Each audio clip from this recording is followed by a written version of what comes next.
मेरे पति मुझसे 17 साल बड़े थे और मैं 21 साल की बहुत ज्यादा गोरी और भरे बदन की बहुत ही खूबसूरत लड़की थी। मुझे जो देखता वह दीवाना हो जाता। और मेरे पति देखने में बहुत लंबे चौड़े थे और उनके सर पर बाल भी नहीं थे। उनका बर्ताव मेरे साथ अच्छा नहीं था। वह हमेशा से मुझसे नाराज ही रहते थे। शादी की पहली रात को उन्होंने मेरे साथ जो किया वह अच्छा नहीं था। मेरे खून निकल रहा था और वह कमरा छोड़कर चले गए। उन्होंने पलटकर भी मेरी तरफ नहीं देखा। जी हाँ दोस्तों, ये बात उस समय की है जब मैं ग्रेजुएशन में पढ़ाई कर रही थी। मेरी बड़ी दीदी को लड़के वाले देखने आए थे। उन्होंने मेरी दीदी को पसंद कर लिया था और शादी फिक्स कर दी थी। मेरे माता पिता और हम लोग भी बहुत खुश थे। इस शादी से यह हमारे घर की पहली शादी थी। हम सब लोग बड़ी धूमधाम से शादी की तैयारियों में लगे हुए थे। आखिरकार शादी वाला दिन आ ही गया। घर पर बारात आ गई, मंडप में दूल्हा बैठ गया और लड़के वालों ने कहा जाकर दुल्हन को बुलाकर लाओ। हम सब लोग अपनी दीदी को बुलाने उनके कमरे में गया, लेकिन जब कमरा खोलकर देखा तो हम सब लोग हैरान रह गए। वहां पर दीदी नहीं थी। वहां पर सिर्फ एक लेटर मिला जिस पर लिखा हुआ था, पूजनीय पिताजी और माताजी, मैं यह शादी नहीं कर सकती। मैं किसी और से प्यार करती हूँ और मैं घर छोड़कर उसके साथ भाग रही हूँ। इसीलिए मुझे ढूंढने की कोशिश मत करना। अब मैं दोबारा लौटकर नहीं आऊंगी। ये सब सुनकर मेरे माता पिता के पैरों तले जमीन खिसक गई। सोचने लगे कि क्या किया जाए, अब तो बेइज्जती हो जाएगी पूरे समाज में। फिर मेरी मम्मी ने मुझसे कहा, बेटा एक ही उपाय है कि तुम दुल्हन की जगह ले लो। अब हम लोगों की इज्जत तुम्हारे हाथ में ही है। मेरी तो कुछ समझ में नहीं आ रहा था कि अब मैं क्या करूं। मैं मम्मी को ना भी नहीं कह सकती थी क्योंकि हम लोगों की इज्जत का सवाल था। इसीलिए मैं दुल्हन के कपड़े पहनकर मंडप में बैठ गई और मैंने यह शादी कर लिया। मैं यही सोच रही थी कि जब दूल्हे को पता चलेगा तो क्या होगा। मैं घूंघट ओढ़कर अपने ससुराल में बैठी थी।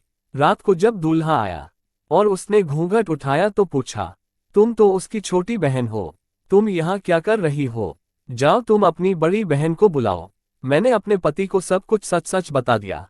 ये सुनने के बाद वह बहुत तेज गुस्सा हुआ और मेरे मुंह पर 2-3 थप्पड़ लगा दिया और मैं वहीं पर गिर गई।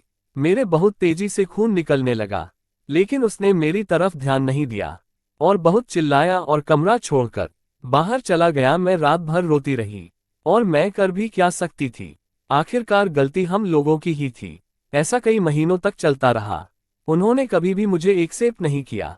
इसी कारण आज तक हम लोगों का कोई बच्चा भी नहीं है। मेरे पति बहुत अमीर थे।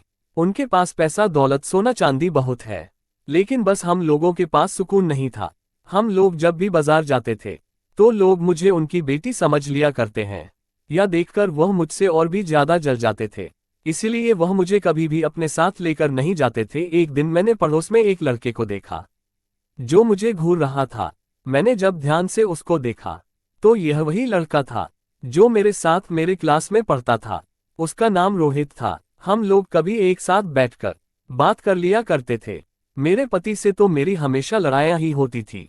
पूरा मोहल्ला हम लोगों पर हंसता था और हम लोगों की लड़ाइयों को देखकर मजे लेता था, लेकिन केवल रोहित ही था जो मेरे दुख दर्द को समझता था। एक दिन मैं और रोहित घर के बाहर खड़े होकर बात कर रहे थे। तभी अचानक मेरे पति आ गए और उन्होंने हम दोनों को देख लिया। वह मेरे ऊपर बहुत चिल्ला रहे थे और मुझसे लड़ाई कर रहे थे। मैंने उनसे कहा कि मैं अब कभी उससे बात नहीं करूंगी, लेकिन वह मेरी बात सुनने को तैयार नहीं थे। बहुत जोर जोर से चिल्ला रहे थे, जिसकी वजह से उनका बीपी बहुत हाई हो गया था। वह चिल्लाते हुए जीने की तरफ जाने लगे। तभी उनका पैर फिसल गया। वह जीने से फिसलकर सीधा नीचे गिर पड़े। मेरी तो समझ में नहीं आ रहा था कि अब मैं क्या करूं। मैंने सोचा क्यों ना राहुल की मदद ली जाए। कोई और मोहल्ले वाला तो मेरी मदद नहीं करेगा। इसलिए मैं तुरंत ही अपने पड़ोस से राहुल को बुलाकर लाए और हम दोनों तुरंत उनको हॉस्पिटल ले गए। हॉस्पिटल ले जाने के बाद डॉक्टर ने मुझसे कहा कि आपके पति कोमा में चले गए, अब भगवान ही इनकी रक्षा करें। मैं भगवान से बहुत प्रार्थना करने लगी, इनको जल्दी से ठीक करना। मैंने और राहुल ने दिन रात उनकी सेवा की। मेरे पति को भी एहसास हो गया था कि इतना पैसा दौलत होने के बावजूद भी किसी ने उनका साथ नहीं दिया। सिर्फ राहुल और मेरी पत्नी ने मेरा इतना साथ दिया है।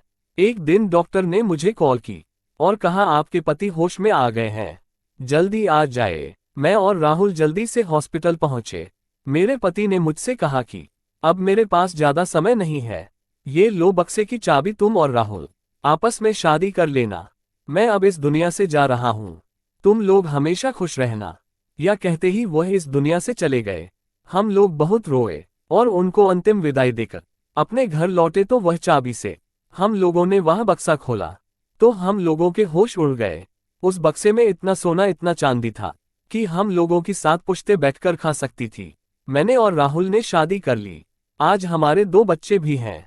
आज हम लोग मजे से अपनी जिंदगी जी रहे हैं और बहुत खुश हैं।